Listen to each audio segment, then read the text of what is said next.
que nous appelons le mercredi des cendres, ce jour qui est donc la porte d'entrée pour le carême. Et la tradition s'est peu à peu installée de désigner ce jour, porte d'entrée du carême, par le nom du rite effectué en ce jour, l'imposition des cendres. Alors puisque ce rite des cendres a donné son nom à ce jour qui nous fait entrer dans le carême, c'est le signe que ce rite est vraiment très important. Et c'est pour cela que j'aimerais que nous puissions nous arrêter sur ce rite qui nous permettra de le comprendre plus en profondeur et qui nous permettra de vivre plus en profondeur ce qui nous est proposé tout au long de ces 40 jours. Dans quelques instants, nous recevrons donc ces cendres sur notre front. Et j'aime bien ce symbolisme parce que je le trouve particulièrement parlant et en méditant, je me suis dit que c'était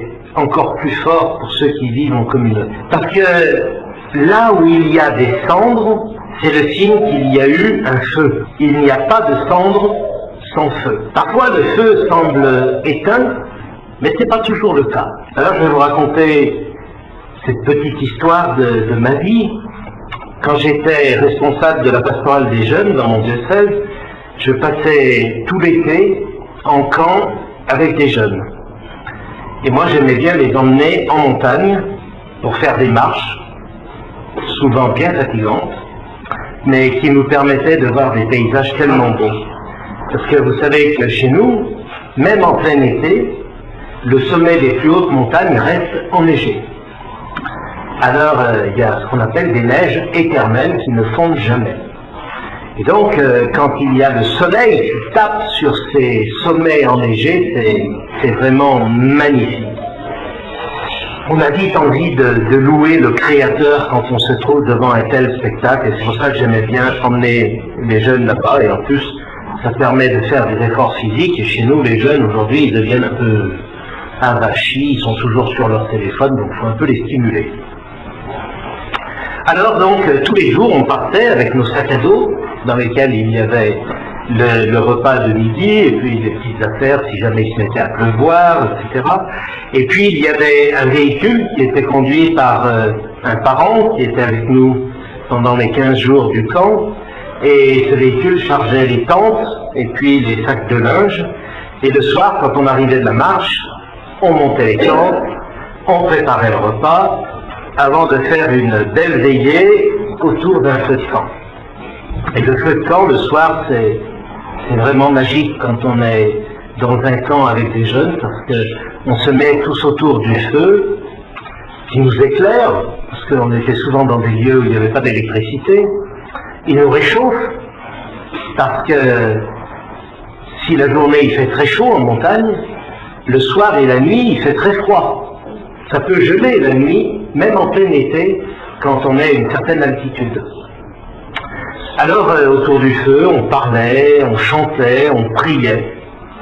Et puis venait le moment de se coucher, et tout le monde attendait ce moment, parce que quand on a bien marché dans la journée, en faisant 1500 mètres, 2000 mètres, parfois plus de dénivelé à la montée, qu'il fallait redescendre après, on était content de pouvoir s'allonger.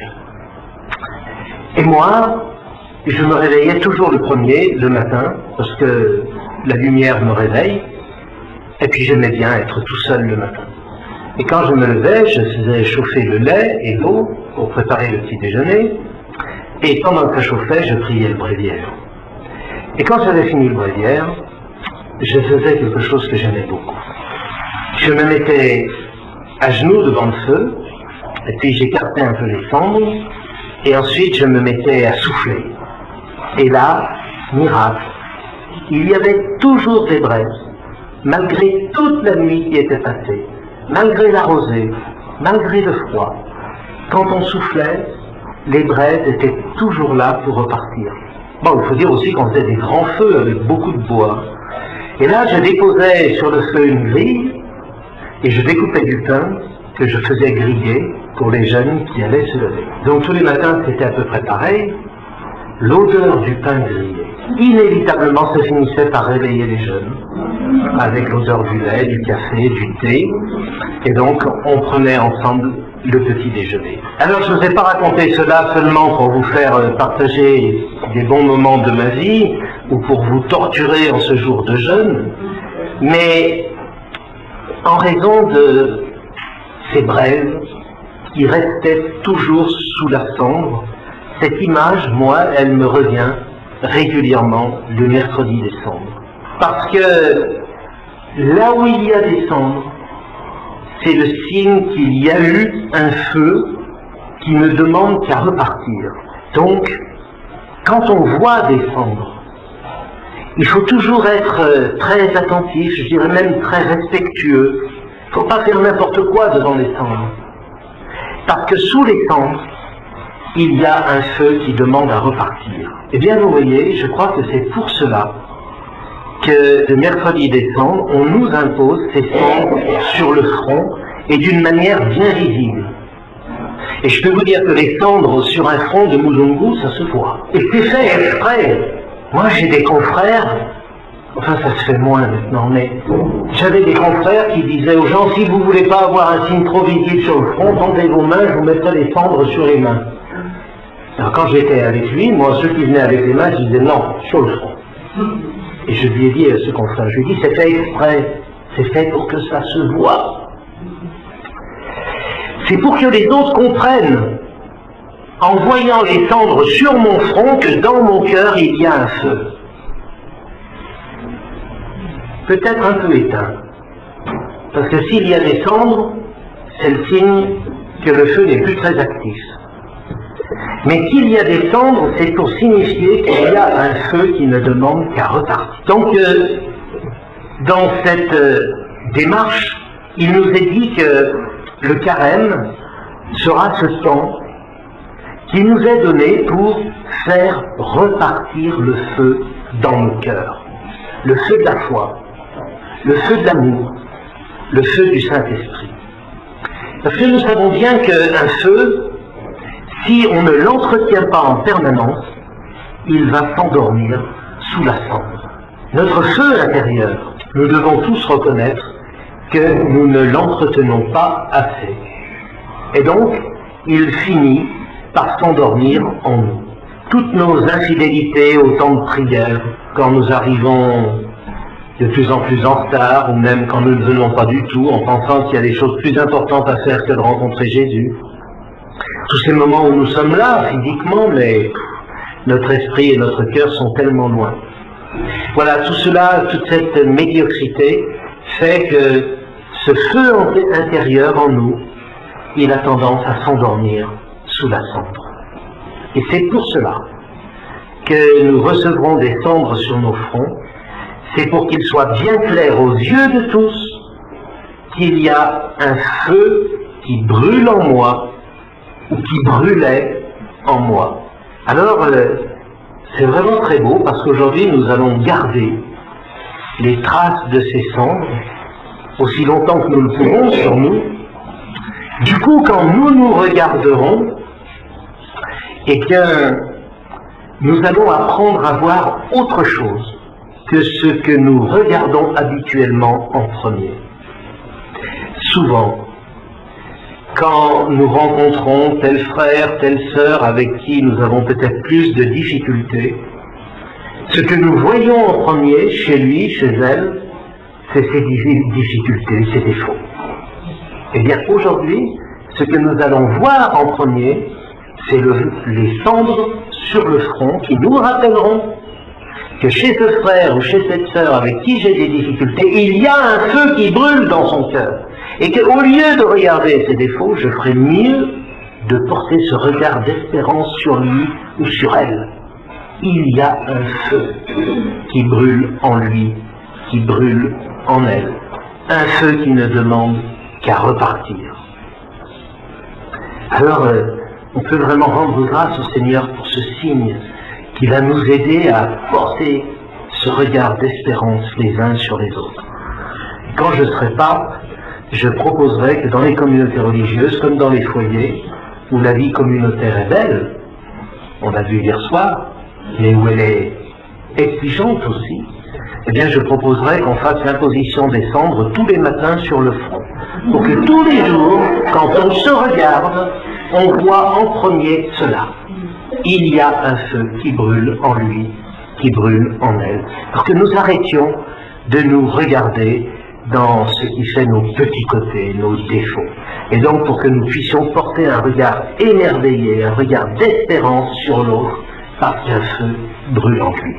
Mais comme je l'ai dit, là où il y a de la cendre, c'est aussi le signe que le feu brûlait et qu'il ne brûle pas vraiment aujourd'hui. Parce que quand un feu brûle vraiment, il n'y a pas de cendre immédiatement visible.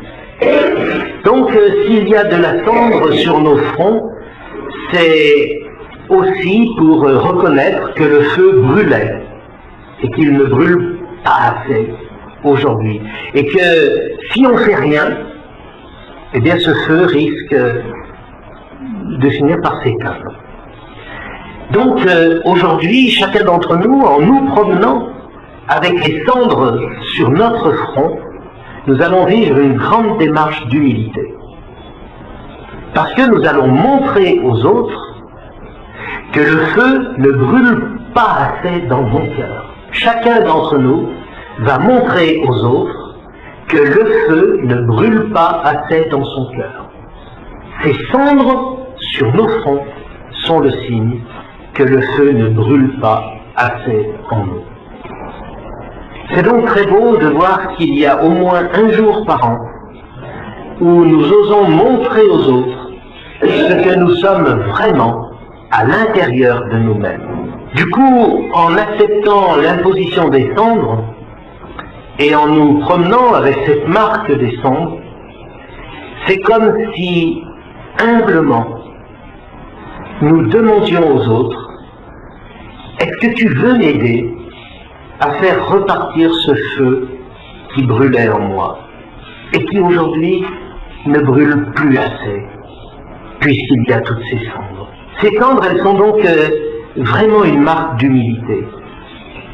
J'ose reconnaître devant tout le monde que je ne suis pas aussi beau à l'intérieur que ce que j'essaye de montrer de moi à l'extérieur. Une fois par an, nous le reconnaissons publiquement en acceptant cette marque des cendres. C'est vraiment une belle démarche d'humilité. Et l'humilité, elle se vit donc aussi dans le fait qu'en montrant les cendres sur mon front, je demande aux autres, veux-tu m'aider à faire repartir le feu qui brûlait en moi? Bien sûr, je vais prendre des résolutions, mais j'ai besoin que tu m'aides. J'ai besoin que tu m'aides. Et nous allons nous aider tout au long de ce temps de carême.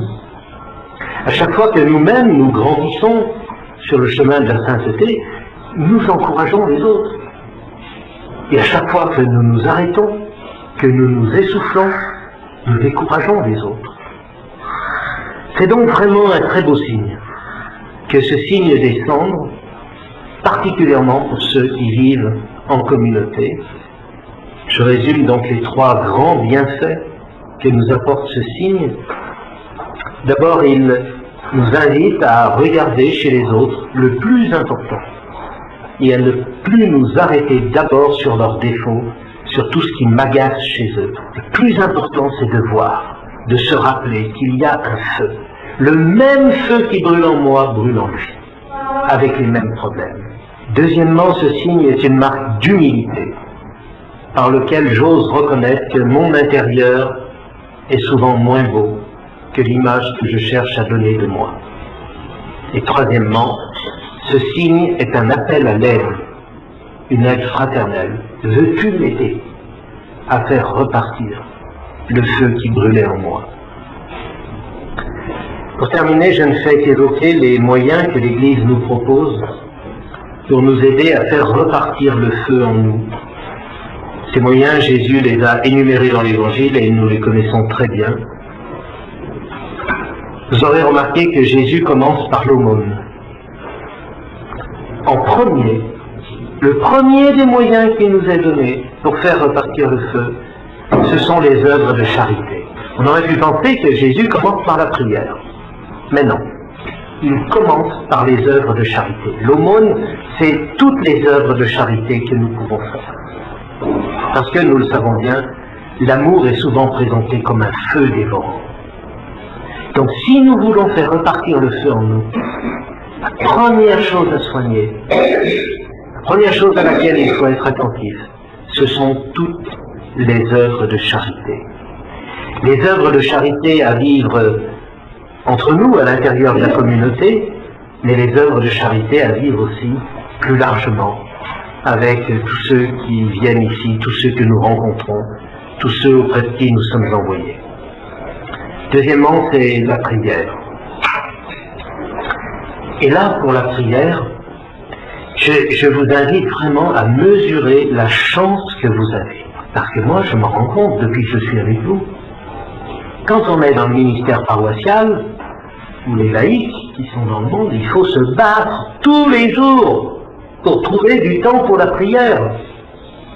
Il faut se battre tous les jours, c'est un combat contre la montre pour donner du temps au Seigneur.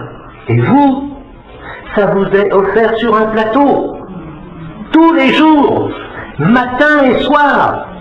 Alors quand on a une telle chance, il faut s'interroger. Qu'est-ce que j'en fais?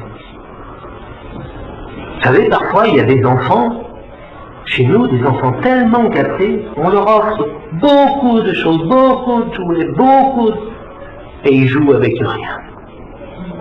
Et on se dit, c'est scandaleux. Parfois, peut-être que notre attitude est scandaleuse, nous, quand on a la chance de vivre en communauté où tout nous est offert sur un plateau pour la vie de prière. Qu'est-ce que j'en fais de cette chance? Et puis, le jeûne.